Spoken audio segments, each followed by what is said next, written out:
Back again with Gordon Chambers out of New York, recording artist, songwriter, and now our guest on the Valley Gold Show. Gordon, just before the break, you were telling us how you finally got kind of kicked off the boat and launched into your music career. Yeah. So let's talk about your new release. You just released a new CD, by the way, which is wonderful. I encourage everybody to get it. It's got beautiful love songs on it. Thank you. Want to talk about what inspired you to do this piece? It's something that I always wanted to do. I grew up singing, and I loved to sing, but I loved to write, and I wasn't confident about my singing voice as a child. So I used to have friends who were amazing singers who used to come and record my first little demos of my songs. Then I went to college and was in a singing group where I used to do a little bit of the singing, but I also was like the person who would help the other people sing. And then, of course, after college, I ended up, in a job being a songwriter and producer where my job was to really help other people sing. And there just came a time where I'm just like, after being around so many great singers, in my career, the desire just came over me strongly where I couldn't fight it anymore. You know what I mean? I just had to say, I want to do this.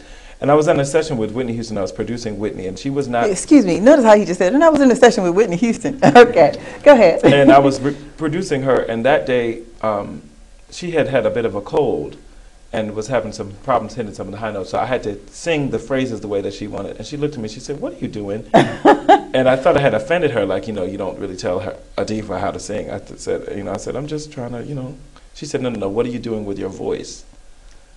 I said, "I'm just showing you." No, she said, no. She said, "If you want to do what I'm doing, do it."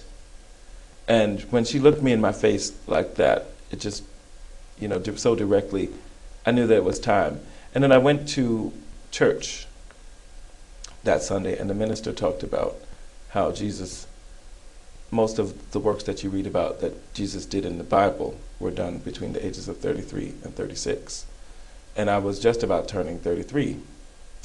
And so I was in church that day, and between Whitney having spoken to me in the session and then church service, I was just thinking, okay, what left do I want to do?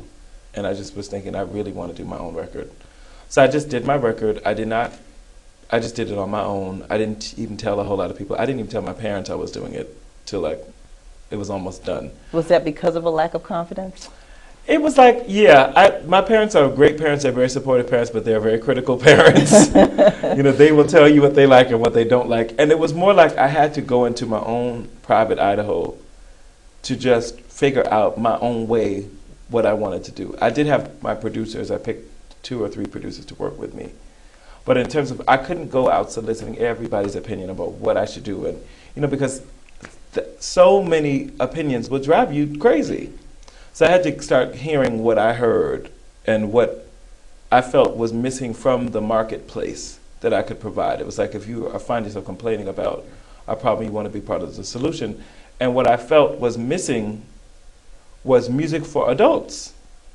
And music about love, music with live instruments and music that was seductive and passionate and intelligent and well-crafted songs and that just touched your heart, like in the way that Sade and Marvin Gaye and, Anita Baker, Babyface, so many of those artists. I felt like that quality and that tradition was being pushed more and more to the sidelines to make room for the more cookie crunch kind of a cookie cutter. Pop, cookie cutter pop. Manufactured kind of music, and I felt like I wanted to help correct the balance. If I can just inject, something in particular I noticed about your music, most of the love songs and romantic songs that you hear are one-sided. I noticed that you get into the emotion of both parties, how the man is feeling and how the woman is feeling in connection with the man. Even, I apologize, is a good example of that, how it's not just coming from one side of the emotion, but you get into both characters. Where do you get that kind of inspiration? From people, talking to people. I love just spending time with people and talk to people about how they feel. Like, my friends know that I'm not a casual conversationalist. In fact, I heard your friends call you very grand. Oh, really? I don't know. I can't comment on that. And what that's about, where most people will just say something very simply, Gordon has a way of being very elaborate in his language that people get a big charge out of. But like if I have friends that say, like I say, how are you doing today? And they're like, oh, fine. I'm like, what? No, what's wrong? We're going to have a conversation about it. So, because I believe in being in touch with one's feelings. I don't think one should have to fear. You have to have known pain to know joy. You have to have known tears to know laughter. So I think that so many of us hide our emotions. I think the CD's first song, Touch You There, the first lines of it is so hard to say exactly what I feel. So much fear these days, so many broken hearts, and empty tears we cry, holding on to pride. But why, when all we need is love? Like, that's the whole... A sensitive black man. That whole those 8 lines are like, to me, like what the album is all about, and what I'm all about, and what I think, what I want. That's the message I want to give to the world, I guess. So are you working on your next project, or are you kind of letting this one settle in? I'm still letting this one marinate and promoting this and sharing this with as many people as I can. So everybody, please go to www.gordonchambers.com. You can buy the CD, you can listen to it, you can check it out, you can see where I'm performing. So I'm still, grassroots, going around to markets and sharing this project and performing songs from this project. And and it still feels new and fresh. You have to understand, it's like I feel like I have just had my first child. So I'm still enjoying every little, like when you have a kid and you're enjoying every little thing that a child does. Oh, my little baby walked a step today, or my little baby, whatever. So it's like for the album to see as it's unfolding, and to more and more people, I'm still enjoying all the little stages of it. So I'm thinking about the next album, but I'm not. I probably won't start actually recording on it until probably spring or summer of 2006. Well, I think that we've talked about the album enough. I think it's about time we take a break, and when we come back, we are going to hear the awesome sounds, the actual voice of Gordon Chambers, right back after this.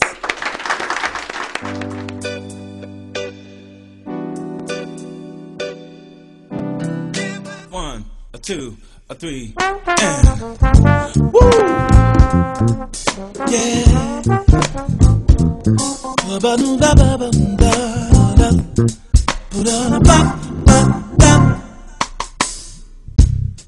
Operator, get my baby on the line. Just the other night, we had a horrible fight, and I admit. And now to perform from his new CD, introducing Gordon Chambers. Here, the writer, the producer, the artist, Gordon Chambers. Let's make some noise.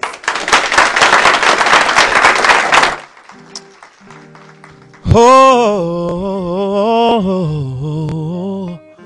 yeah, yeah, yeah, yeah, yeah, yeah. This is the first single, y'all.